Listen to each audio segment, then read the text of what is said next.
বাপেরও বাপ আছে। ইসরায়েলের প্রধানমন্ত্রী বেঞ্জামিন নেতানিয়াহুর দীর্ঘদিনের সাজানো এক বিশাল ছক এভাবেই তাসের ঘরের মতো ভেঙে পড়ল ইরানের মাটিতে। তেহরানকে রক্তগঙ্গায় ভাসিয়ে দেওয়ার যে নীল নকশা মোসাদ এঁকেছিল তা ইরানের নিরাপত্তা বাহিনীর এক দুঃসাহসিক অভিযানে পুরোপুরি বানচাল হয়ে গেছে।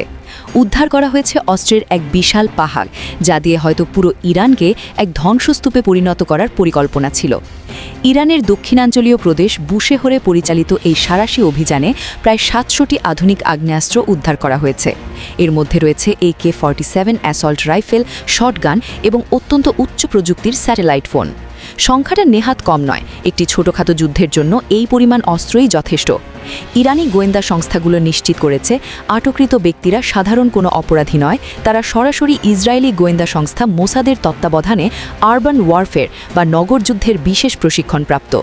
তদন্তে বেরিয়ে এসেছে এক লোমহর্ষক তথ্য। ইসরায়েলের মূল উদ্দেশ্য ছিল তেহরানের ব্যস্ততম এলাকাগুলোতে আচমকা হামলা চালিয়ে সাধারণ মানুষের মধ্যে আতঙ্ক ছড়িয়ে দেওয়া এবং পরিস্থিতিকে একটি গৃহযুদ্ধের দিকে ঠেলে দেওয়া। সাম্প্রতিক সময়ের জনরোষ ও বিক্ষোভকে পুঁজি করে মোসাদ তাদের এই স্লিপার সেলগুলোকে সক্রিয় করার নির্দেশ দিয়েছিল।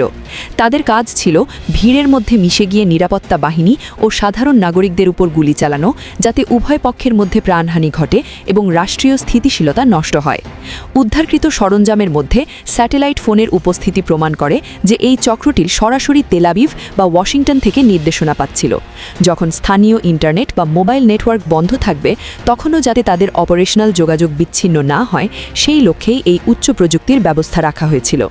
বিশ্লেষকরা বলছেন, এই অস্ত্রের চালানটি জব্দ করার মাধ্যমে ইরানে মোসাদের নেটওয়ার্কের কোমর ভেঙে দেওয়া হয়েছে। এই অস্ত্রগুলো যদি সন্ত্রাসীদের হাতে পৌঁছত, তবে ইরানের পরিস্থিতি আজ সিরিয়া বা লিবিয়ার মতো ভয়াবহ হতে পারত। তেহরানের এই সফল অভিযান মধ্যপ্রাচ্যের ভূ রাজনীতিতে এক বড় বার্তা দিচ্ছে। আমেরিকা ও ইসরায়েলের গোপন জোটের বিরুদ্ধে ইরানের এই বিজয় প্রমাণ করল যে দেশের সার্বভৌমত্ব রক্ষায় তারা কতটা আপোষহীন। মোসাদ বিশ্বের অন্যতম শ্রেষ্ঠ গোয়েন্দা সংস্থা হিসেবে নিজেদের দাবি করলেও ইরানের মাটিতে তাদের একের পর এক অপারেশন ব্যর্থ হওয়া এখন নেতানিয়াহু প্রশাসনের জন্য বড় দুশ্চিন্তার কারণ হয়ে দাঁড়িয়েছে। প্রিয় দর্শক, ইসরায়েলের এই বিশাল অস্ত্রের চালান ধরা পড়া নিয়ে আপনার মতামত কি? ইরান কি পারবে তার অভ্যন্তরীণ নিরাপত্তা এভাবেই অটুট রাখতে? কমেন্টে আমাদের জানান। দেশ ও বিদেশের সর্বশেষ খবরের জন্য দিগন্ত বার্তা সাবস্ক্রাইব করে সাথেই থাকুন। ধন্যবাদ।